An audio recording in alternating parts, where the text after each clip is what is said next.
고든 램지가 흑백 요리사 출연을 긍정 검토하면서 전 세계 요리업계가 한국어 배우기 시작한 이유 알고 계셨나요? 진짜 이거 말이 안 되는 상황이 펼쳐지고 있거든요. 지금 넷플릭스 흑백 요리사 시즌3 제작 확정됐잖아요? 그것도 시즌이 끝난 지 일주일도 안 돼서 말이죠. 근데 여기서 진짜 미친 소식은 따로 있습니다. 세계 최고의 독설가 셰프, 그 유명한 고든 램지가 심사위원으로 섭외 1순위에 올라 있고 본인도 긍정적인 답변을 했다는 거예요. 여러분 이게 얼마나 말도 안 되는 상황인지 아시나요? 고든 램지라는 인물이 누구입니까?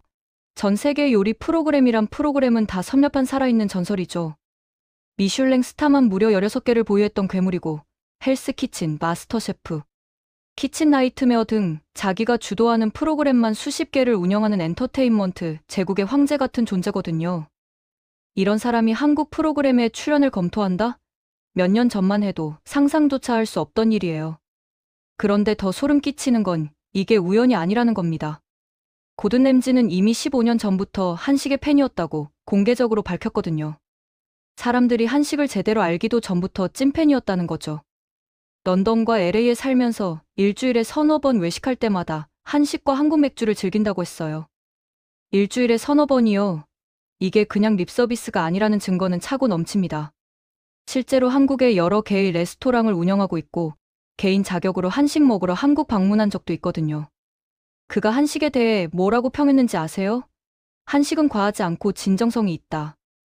이 한 문장으로 한식의 본질을 꿰뚫어 봤습니다. 세계 최고의 셰프가 수십 년간 전 세계 요리를 다 경험하고 내린 결론이 바로 이거예요. 한식의 진정성. 여기서 진정성이라는 단어가 왜 중요한지 설명드릴게요. 서양 요리의 역사를 보면 끊임없이 기교를 추가하고 복잡하게 만드는 방향으로 진화해 왔습니다. 프랑스 요리가 대표적이죠. 소스만 해도 몇백 가지가 넘고 하나의 요리를 완성하는데 수십 단계의 공정이 필요합니다. 분자 요리학까지 발전하면서 음식이 거의 화학 실험 수준까지 갔어요. 물론 이것도 나름의 가치가 있죠. 하지만 고든 램지 같은 정상급 셰프들이 밤늦게 힘들게 일하고 나서 자기 자신을 위해 만드는 요리는 뭘까요? 바로 한식이라는 겁니다. 이게 얼마나 압도적인 승리인지 아시겠어요? 프랑스 요리, 이탈리아 요리, 스페인 요리 전부 제치고 전 세계 셰프들이 자신을 위해 선택하는 음식이 한식이라는 거죠. 미슐랭 3스타 레스토랑에서 하루 종일 버터와 올리브유로 범벅된 요리를 만들다가 정작 본인은 김치찌개와 된장찌개를 먹는다는 겁니다. 이게 무슨 의미냐고요? 한식이 인류가 도달할 수 있는 요리의 최종 진화 형태라는 뜻이에요. 고든 램지는 한식의 세계화 가능성에 대해서도 정확하게 짚어냈습니다. 한식은 어디서든 쉽게 찾을 수 있는 재료로 대중적이면서도 부담 없이 요리할 수 있다. 식재료의 진정성이 있기 때문에 세계화가 가능하다. 전 세계 어디든 그 지역에 맞는 재료로 만들어도 몇몇 양념과 레시피만 따른다면 현지식 한식이 완성된다. 이거 완전히 전략적 우위의 핵심을 관통한 분석이거든요. 게임 이론에서 말하는 확장성과 적응성의 완벽한 조합이에요. 프랑스 요리나 일본 요리는 특정 재료의 의존도가 높습니다. 특정 지역에서만 나는 치즈, 특정 바다에서만 잡히는 생선 이런 것들이 핵심이죠. 그러니까 세계화하려면 엄청난 물류 비용과 공급망 구축이 필요해요. 하지만 한식은 다릅니다. 양배추로 김치를 만들 수 있고 현지 채소로 나물을 만들 수 있어요. 된장, 고추장, 간장이라는 핵심 조미료만 있으면 전 세계 어디서든 한식이 완성되는 거죠. 이건 단순한 음식 이야기가 아니라 문화 패권의 문제입니다. 여러분 미국 음식 비평 사이트인 시리어스 이츠에 올라온 기사 내용 아시나요? 한식은 어떻게 미국에서 큰 성공을 거두었는가? 그리고 왜 그렇게 오래 걸렸는가라는 제목의 심층 분석 기사가 올라왔어요. 이 기사를 쓴 존 서리코는 뉴욕타임스, 월스트리트 저널의 칼럼을 쓰는 권위자입니다. 그가 뭐라고 했는지 들어보세요. 중국인 이민은 1965년 할당제가 사라진 이후로 치솟아 수세대에 걸친 중국 음식의 미국화 속도가 빨라졌다. 일본도 1990년대 경제 문화적 침체기를 겪으며 주류 미국 사회에 스시를 소개하는 등 비슷한 과정을 겪었다. 하지만 한식의 유행은 같은 방식으로 설명할 수 없다.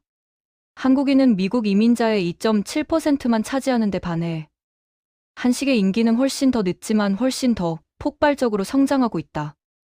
여기서 핵심을 짚어드릴게요. 중국 음식과 일본 음식은 미국 시장에 진출하면서 완전히 망가졌습니다. 오렌지 치킨 아시죠?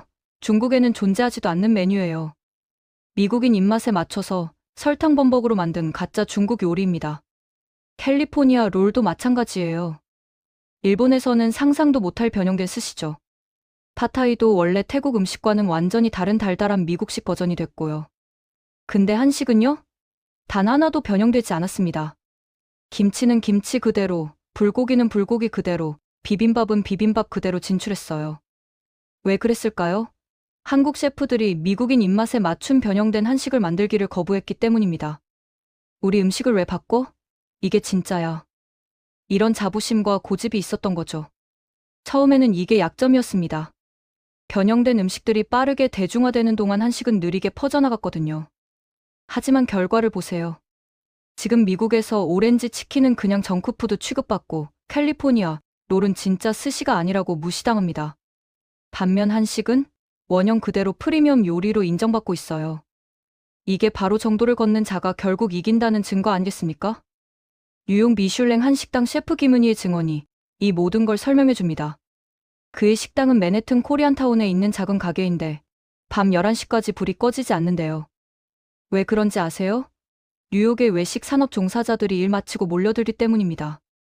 두미 베리 무어는 꽃게탕과 소주를 주문하고 스칼렛 요한스는 김치를 좋아하고 나탈리 포트만은 두부 요리를 즐긴다고 해요. 김은희 셰프가 이렇게 말했습니다. 한식은 원래부터 뉴욕에 있는 세계 최고 셰프들이 몰래 좋아하는 음식이었다. 몰래요? 왜 몰래였을까요? 당시에는 한식이 아직 메인스트림이 아니었으니까요. 하지만 셰프들은 알고 있었던 겁니다. 진짜가 뭔지를. 그는 이렇게 설명을 이어갑니다. 당신이 요리사라고 상상해보세요. 자정 무렵 고된 일을 마치고 동료들과 늦은 저녁을 먹는 상황입니다.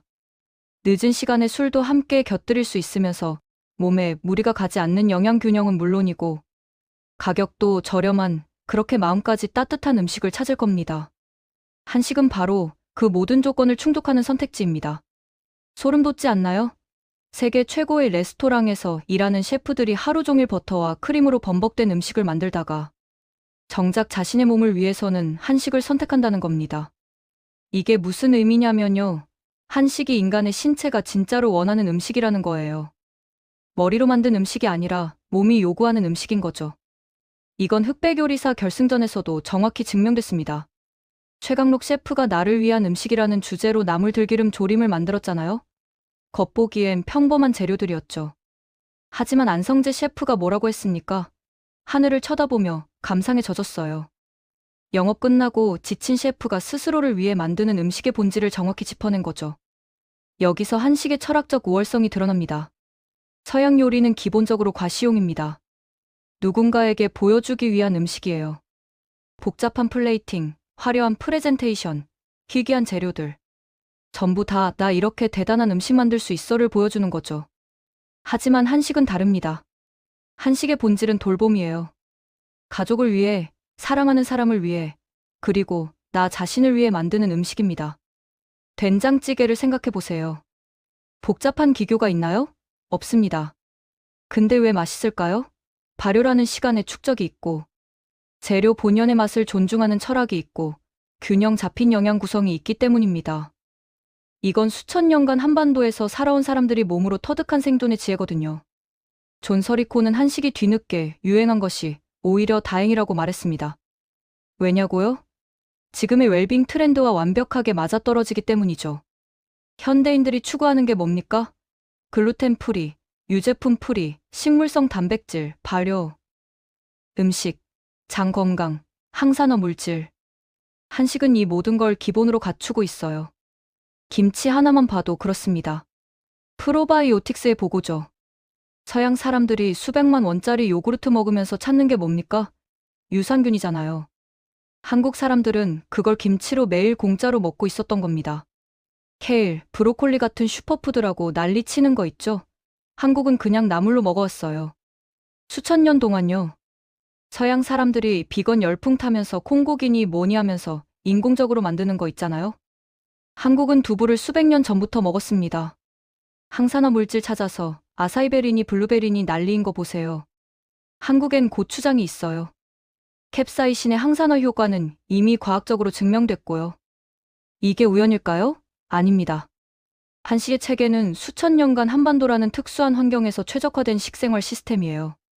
사계절이 뚜렷하니까 계절별로 다른 음식을 개발했고, 농경 사회였으니까 곡물과 채소 중심으로 발전했고, 바다와 가까우니까 해산물을 적절히 활용했죠. 육류가 귀했으니까 소량으로도 최대의 맛을 내는 기술을 개발했고요. 이건 단순히 맛있는 음식이 아니라 생존 전략의 결정체입니다. 한반도에서 살아남으려면 겨울을 나야 했고, 그래서 김장 문화가 발달했어요. 단백질을 효율적으로 섭취하려고 발효식품을 만들었고, 그게 된장, 청국장, 간장이 됐죠. 쌀만 먹으면 영양 불균형이 오니까 반찬 문화가 생겼고, 그래서 한 상에 10가지가 넘는 반찬이 올라가는 거예요. 서양 사람들이 지금에야 발견한 영양학의 원리를 한국 사람들은 본능적으로 알고 있었던 겁니다. 탄수화물, 단백질, 지방, 비타민, 미네랄의 완벽한 균형, 발효를 통한 영양소 흡수율 극대화, 채소를 통한 식이섬유 섭취, 적절한 매운맛을 통한 신진대사 촉진. 이 모든 게 한식 한 끼에 들어있어요. 근데 여기서 진짜 압도적인 건 맛까지 있다는 겁니다. 건강한 음식은 맛없다는 게 서양의 공식이잖아요? 샐러드 먹으면서 드레싱 잔뜩 뿌리는 거 보세요. 건강하려고 샐러드 먹는 건지 드레싱 먹으려고 샐러드 먹는 건지 모르겠는 상황이죠. 하지만 한식은 건강하면서도 맛있어요. 아니, 건강하기 때문에 맛있다고 해야 할까요? 발효의 깊은 맛, 재료 본연의 신선함, 양념의 조화. 이게 전부 인간의 미각을 자극하면서 동시에 몸에 좋은 영양소를 제공합니다. 이건 수천 년간 최적화된 시스템이에요. 인류 역사상 가장 완벽한 식생활 체계라고 해도 과언이 아닙니다. 그리고 이제 세계가 이걸 알아차리기 시작한 겁니다. 흑백 요리사가 전 세계에서 대박난 이유가 뭐겠어요? 그냥 요리 경연 프로그램이면 미국에도 얼마든지 있어요. 고든 램지가 진행하는 마스터 셰프만 해도 전 세계 버전이 수십 개 있고요. 근데 왜 한국의 흑백 요리사가 특별했을까요?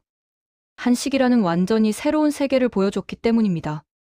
서양 사람들이 상상도 못했던 조리법, 재료, 철학을 보여준 거죠. 나무를 데쳐서 무친다는 개념 자체가 신선했을 거예요. 발효 음식의 다양성도 충격이었을 테고요. 국물 요리의 깊이도 놀라웠을 겁니다. 특히 백반찬 문화는 완전히 다른 패러다임이에요. 서양은 메인 디쉬 하나에 집중하잖아요. 스테이크 하나, 파스타 하나. 이런 식이죠. 근데 한식은 한 상에 여러 가지 반찬이 동시에 올라갑니다. 각각의 맛이 다르고 영양 구성이 다르고 조리법이 달라요. 이게 주는 식사의 풍요로움이 다른 차원이거든요. 한 끼를 먹는데 10가지 다른 맛을 경험할 수 있어요. 매운맛, 단맛, 짠맛, 신맛, 쓴맛, 감칠맛. 모든 맛의 스펙트럼을 한 끼에 다 느낄 수 있는 겁니다. 이건 단순히 미각의 즐거움을 넘어서 영양학적으로도 완벽한 구성이에요. 다양한 음식을 먹으면 다양한 영양소를 섭취하게 되니까요. 그리고 이제 글로벌 시장에서 한식의 가치가 폭발하고 있습니다. 넷플릭스라는 플랫폼을 통해 전 세계 사람들이 한식을 접하고 직접 만들어보고 레스토랑을 찾아가는 거예요. 이건 단순한 음식 유행이 아니라 문화 혁명입니다. K-팝이 전 세계를 휩쓸었죠? 그게 한국 문화에 대한 관심으로 이어졌고, 그 관심이 한식으로 연결되고 있어요. 이건 소프트 파워의 선순환입니다. 방탄소년단 팬들이 한국어를 배우고 한국 드라마를 보고 한국 음식을 먹는 거죠. 이게 얼마나 무서운 문화 전파력인지 아세요? 미국에서 한식당이 기하급수적으로 늘어나고 있습니다. LA 코리아타운은 이미 미국 전역에서 먹방 성지가 됐어요. 뉴욕에는 미슐랭 한식당이 여러 개 생겼고요. 런던, 파리, 도쿄, 심지어 중남미에까지 한식당이 진출하고 있습니다. 그리고 이게 제일 중요한 건데요. 이 한식당들이 프리미엄 레스토랑으로 자리 잡고 있다는 겁니다. 저렴한 패스트푸드가 아니라 제대로 된 가격을 받는 고급 레스토랑으로요. 중국 음식이 테이크아웃 저가 음식으로 인식되는 것과는 완전히 다른 포지셔닝입니다. 왜 그럴까요? 한식의 가치를 사람들이 인정하기 때문이에요. 건강에 좋고 맛있고 철학이 있는 음식으로 받아들여지는 거죠. 이건 브랜드 가치의 문제입니다. 한식은 프리미엄 브랜드로 확립되고 있어요. 흑백 요리사 시즌 1이 아시아에서 1위, 미국에서도 1위를 기록했습니다. 시즈니도 비슷한 성적을 냈고요. 이게 얼마나 대단한 건지 아세요? 언어도 다르고 문화도 다른 프로그램이 전 세계에서 동시에 인기를 끄는 겁니다. 이건 콘텐츠의 보편성을 증명하는 거예요. 사람들은 좋은 음식을 알아봅니다. 진짜를 알아보죠. 한식이 진짜라는 걸 전 세계가 인정하기 시작한 겁니다. 그리고 고든 램지 같은 세계적인 셰프들이 이미 그걸 알고 있었던 거고요. 고든 램지가 흑백 요리사 시즌 3에 나온다면 어떤 일이 벌어질까요? 그의 독설과 한식의 조합은 상상만 해도 흥미진진합니다. 이 김치찌개는 완벽해. 발효의 깊이가 느껴진다. 이건 예술이야. 이런 말을 할 수도 있고요. 이 비빔밥은 균형이 망가졌어. 나물 하나하나의 맛이 살아있어야 하는데 전부 섞여버렸잖아. 이런 날카로운 지적도 나올 수 있죠. 근데 중요한 건 그가 한식을 진지하게 평가한다는 겁니다. 장난이나 쇼가 아니라 진짜 요리로 대하는 거죠. 이게 한식에 대한 최고의 인정이에요. 세계 최고의 셰프가 한식을 자신의 기준으로 평가할 만한 가치가 있다고 보는 겁니다. 그리고 이건 한식의 글로벌화에 엄청난 촉매제가 될 겁니다. 고든 램지가 한식을 칭찬하면 그의 팬들 수백만 명이 한식을 찾을 거예요. 그가 한식 레시피를 소개하면 전 세계 사람들이 따라 만들 거고요. 이건 단순한 방송 출연이 아니라 문화 전파의 핵심 전략입니다. 여기서 한국이 정말 잘한 게 있어요. 한식을 억지로 세계화하려고 하지 않았다는 겁니다. 정부 주도로 한식 세계화 프로젝트도 있었지만 솔직히 별 효과 없었죠. 근데 K-팝, 드라마, 영화를 통한 자연스러운 문화 전파가 훨씬 효과적이었어요. 사람들이 한국 드라마를 보면서 한식에 관심을 갖고 직접 찾아 먹어보고 맛있다고 느끼고 다른 사람들에게 추천하는 거죠. 이게 진짜 바이럴 마케팅입니다. 돈 들여서 광고하는 것보다 훨씬 강력하고 지속 가능해요. 흑백 요리사도 마찬가지예요. 한식을 홍보하려고 만든 프로그램이 아니라 재미있는 요리 경연 프로그램을 만들었는데 그 과정에서 자연스럽게 한식의 매력이 드러난 겁니다. 참가자들이 열정적으로 요리하는 모습, 심사위원들이 감동하는 표정, 완성된 요리의 아름다움. 이 모든 게 시청자들에게 전달되면서 한식의 가치가 저절로 증명된 거죠. 그리고 백종원이라는 캐릭터도 한몫했습니다. 그는 단순한 요리사가 아니라 한식의 전도사예요. 그가 한식을 설명하는 방식, 재료를 다루는 태도, 맛을 평가하는 기준. 전부 다 한식에 대한 깊은 이해와 애정에서 나오는 거죠. 물론 논란도 있지만요. 시즌 3에서 백종원 대신 고든 램지가 들어온다면 또 다른 차원이 열릴 겁니다. 서양인의 시선으로 한식을 평가하는 거죠. 이게 글로벌 시청자들에게는 훨씬 와닿을 수 있어요. 한국 사람이 한식 칭찬하는 거야 당연하지라고 생각할 수 있는데 고든 램지 같은 서양 최고의 셰프가 한식을 인정하면 그 무게감이 다르거든요. 상상해 보세요. 고든 램지가 된장찌개 한 숟가락 떠먹고 눈을 감으면서 이 발효의 깊이. 이건 수백 년의 역사가 느껴진다라고 말하는 장면을요. 전 세계 시청자들이 충격받을 겁니다. 그 독설과 고든 램지가 감동을 표현하다니요? 아니면 비빔밥을 섞는 장면에서 이건 단순한 섞기가 아니야. 각각의 재료가 서로 보완하면서 전체적인 조화를 이루는 거지. 이게 한식의 철학이야 라고 설명할 수도 있죠. 이런 순간들이 쌓이면서 한식에 대한 글로벌 인식이 완전히 바뀔 겁니다. 그리고 경영 과정에서 한국 셰프들의 실력도 증명될 거예요. 한식은 결코 쉬운 요리가 아닙니다. 재료 손질부터 시작해서 불 조절, 양념 배합, 타이밍 조절까지 모든 게 정교해야 해요. 김치만 해도 배추 절이기, 양념 만들기, 숙성 과정 전부 다 섬세한 기술이 필요하거든요. 이런 기술들을 가진 한국 셰프들이 세계 무대에서 경쟁하는 모습을 보여주는 겁니다. 그리고 고든 램지가 그걸 평가하죠. 이 김치의 발효 정도는 완벽해. 너무 시지도 않고 너무 싱겁지도 않아. 이건 경험이 없으면 절대 불가능한 경지야. 이런 평가를 들으면 한국 셰프들의 기술력이 세계적으로 인정받는 겁니다. 한식의 미래는 정말 밝습니다. 지금 전 세계적으로 건강식, 웰빙 음식에 대한 관심이 폭발하고 있거든요. 비건, 글루텐 프리, 유기농, 로컬 푸드. 이런 키워드들이 식품 산업을 지배하고 있어요. 그리고 한식은 이 모든 트렌드와 완벽하게 맞아떨어집니다. 채소 중심의 반찬 문화는 비건 트렌드와 맞고요.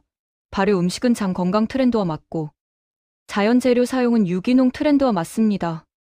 한식은 트렌드를 따라가는 게 아니라 원래부터 그랬던 거예요.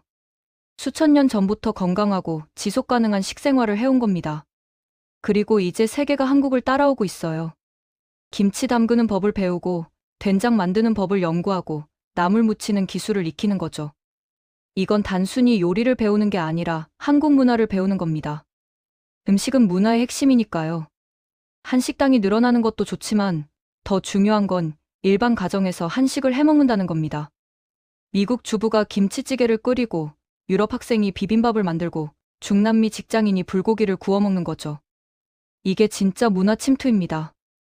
패스트푸드 체인점처럼 전 세계에 똑같은 맛을 파는 게 아니라 각 지역에서 사람들이 직접 한식을 만들어 먹는 거예요.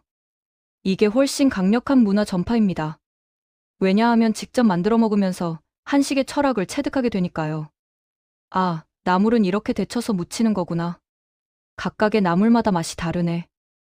이걸 한 상에 여러 가지 올리면 정말 풍성하겠다. 이런 깨달음을 얻는 거죠. 이게 쌓이면 한식에 대한 깊은 이해와 애정으로 발전합니다.